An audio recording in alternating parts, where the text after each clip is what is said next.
Corruption is closely knitted into each and every mode of public procurement. Public procurement is one of the most vulnerable areas for corruption, and it is often due to the misuse of public office and official authority. Corruption and lack of transparency in public procurement impedes the economic development, distort market mechanisms, create inefficiencies, reduce competition, and erodes the quality of procured product. This is all the more dangerous when we are dealing with the procurement in health sector.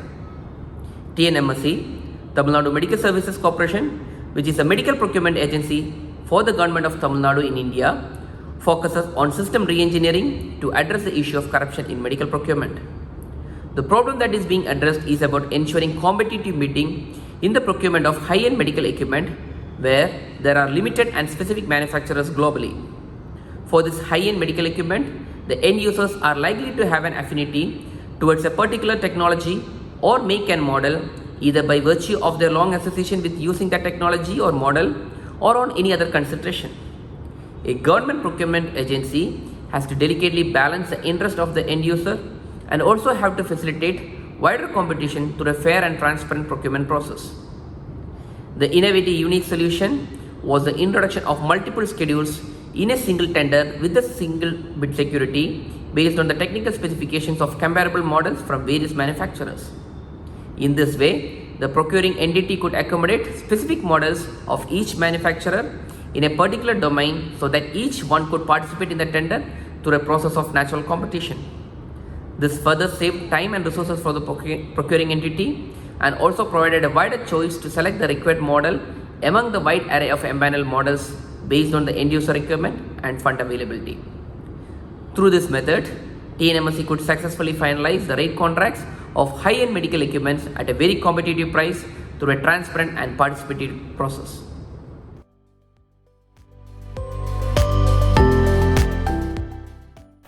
My name is Chris Owala. I work for Community Thematic Working Group Kenya as Executive Director.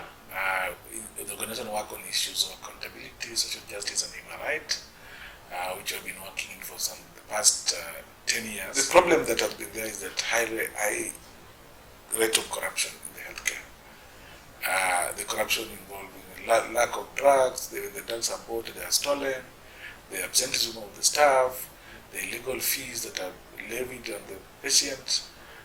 We decided to work to develop a mechanism where we are saying that the framework is there's no gain without pain. And this process was that we build a community, a group of community people, persons. We build their capacity that will be able to track the utilization and the resource flow within the facility. And the source where we are following the beneficiaries, we are building the health facility, input drugs, and also the timing at which people are coming to the hospital. So we decided to build a team, and this team that we are building was to help their capacities to fast track to what they're supposed to get, because health is a right. So we built a committee within the health facilities, or these committees who are to work together with the duty bearers. First is to train them on the issue of the social community scorecard tools. Second is help them get data. Third is to make sure that the data that is processed is used together to process decisions. And these decisions, after the report is being developed, this report is shared with the duty bearer in what we call a roundtable. In this roundtable, we bring together the health personnel, to bring together the governor, because we are working at the devolved unit, and we sign a MOU after this discussion, and we agree what needs to be done in the short term and what needs to be done in the long term.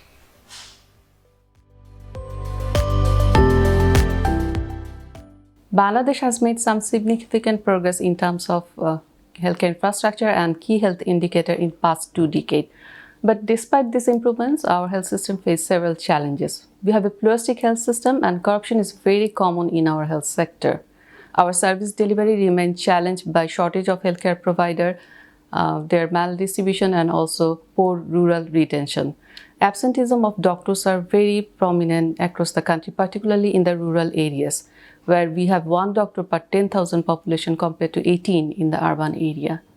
Our ideas for ways to tackle absenteeism emerged from the Anti-Corruption Consortium study, and the ACE approach, it proposes actually to design sector-specific strategies which will be supported by the actors who will be affected by those strategies. In the ACE study, we conducted a qualitative study with doctors who were working in the rural area in 3 divisions. We also did a discrete choice experiment, first time ever with doctors in Bangladesh, in 4 public hospitals, and we explored their preferences over different components of their job and willingness to trade off between them. And the findings shows that apart from the structural issues, the social political network, bribery and weak regulatory mechanism, these are facilitating doctors' absenteeism. And it also shows that the supportive relation with community was the most preferred attribute by the doctors. And the doctors were willing to give up higher salaries actually for incentive like opportunities for higher education. And the findings of the study, it provided us way to tackle absenteeism by understanding the preferences and perspective of Bangladeshi doctors in the rural context. And the findings are very important to design incentive package for the doctors that will motivate them beyond the traditional top-down approach. And these interventions are feasible in our and in similar contexts.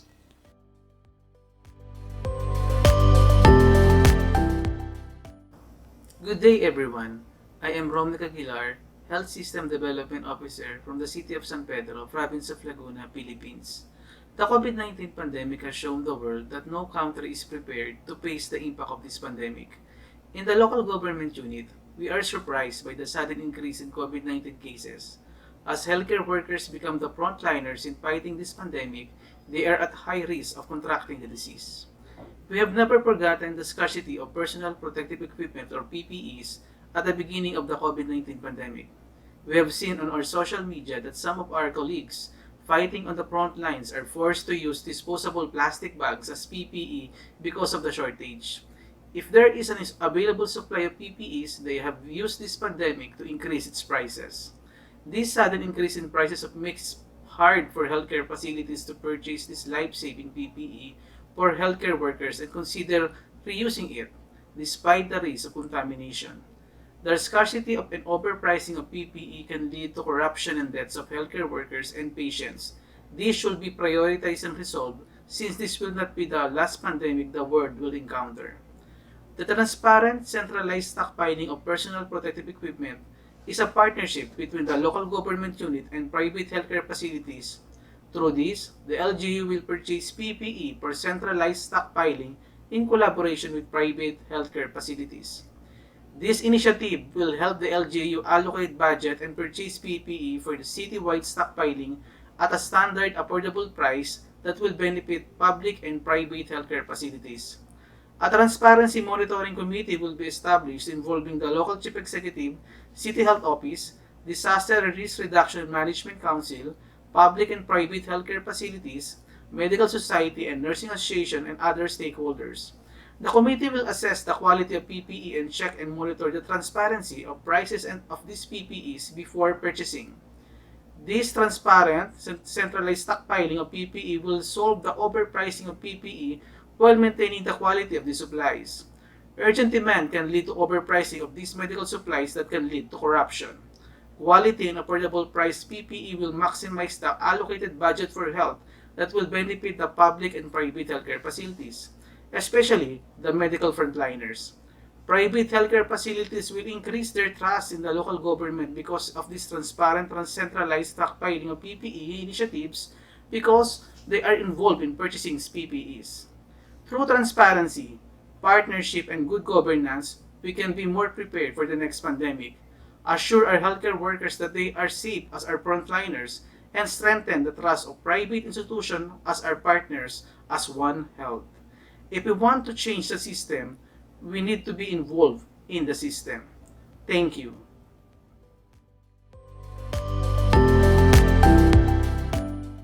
Hello, my name is Ron CCW Chidebe. I'm the Executive Director of Project Pink Blue. We are an advocacy organization focused on healthcare in general and cancer control in specific. Of all the challenges facing Nigeria's healthcare sector, corruption in healthcare is one of the most pressing challenges, yet it's highly neglected in Nigeria. Corruption in Nigeria, especially in the healthcare, simply means stealing from the sick, stealing from the weak, and stealing from the vulnerable. In many cases, the patient cannot even report these corruption issues because they are vulnerable. They are so scared that when they report, they might not really get the kind of care that they require. And if they report, they might be at the verge of losing the kind of care that they receive. We have seen different forms of corruption, especially in accessing cancer treatment. We've seen situations whereby cancer patients really pay for some treatment and they never get that treatment. We've also seen situations whereby, even the healthcare workers actually sell medications that are outside the guideline of the different healthcare facility or even the treatment guideline. We've also seen the other macro forms of corruption where especially some cancer equipment were purchased in Nigeria and this equipment were left in the hospital to decay. That is probably because this equipment were purchased, maybe like with different languages that people cannot even install this. So because there are lots of contract corruption issues where the government officials who really supposed to purchase this equipment purchased it, but did not purchase it in a proper procedure. So these different forms of corruption usually really affect access to cancer care. And cancer patients are usually the victims of the effect of this different corruption. We've also seen other macro forms of corruption where government officials actually send healthcare workers, oncologists and all the rest of them, to a training, send them to a training abroad and have them to stay only 2 days for a training that it was put in the budget that they're supposed to stay 1 week or probably even 1 month for this training. So they go to those training just 2 days and come back, while the government officials really pocket the remaining money for the other days. And these healthcare workers do not get the proper training that they need. All this revolve back and still fall back on the patient, because if a doctor doesn't get the right care, the right training, he will not provide the right care. Same thing applicable to nurse, same thing applicable to all the other forms of health workers. If they don't get the right training, they will never provide the right treatment to the patients. So we need to continue to create awareness. We need support to really advocate that patients are provided better care and that there is this corruption that exists in cancer control in Nigeria, and there is a need to really ameliorate it. There is a need to educate the patient. There is a need to educate the healthcare workers. There is a need to even educate even the hospitals themselves, because sometimes healthcare workers even really engage in this thing. They don't even know it's actually corrupt practices. We need to create more awareness. We need to advocate to ensure policy are put in place so that this will stop, and so that we can give cancer patients, especially, second chance in life. Thank you.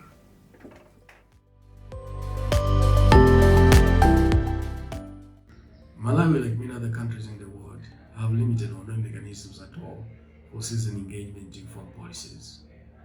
This limits how much citizen feedback can influence the priorities that the government sets, eventually leading to perpetual poor health performance indicators.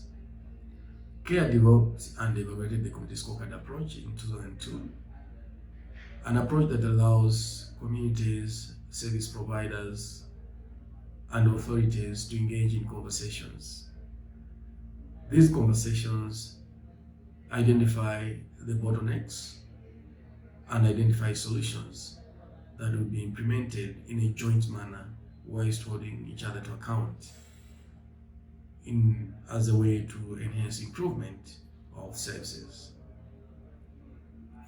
Where the approach was evaluated, it demonstrated that the approach is quite impactful. There was an increase in the uptake of family planning methods by over 57% compared to the control sites. Appreciating limitations of the approach, CARE has digitized the community scorecard with an intention of of better management of data, collecting citizen feedback over a wider geography and strengthening the evidence, and also vertically integrating the citizen voice into policy conversations. Despite this, there are some areas that require further improvements, ensuring that the most marginalized are able to access and use the facility to channel their feedback to the policymakers. At this point, we see that the approach is going to enhance community ownership of health services, transparency and accountability of health services, and at the same time would yield positive changes on priority health indicators.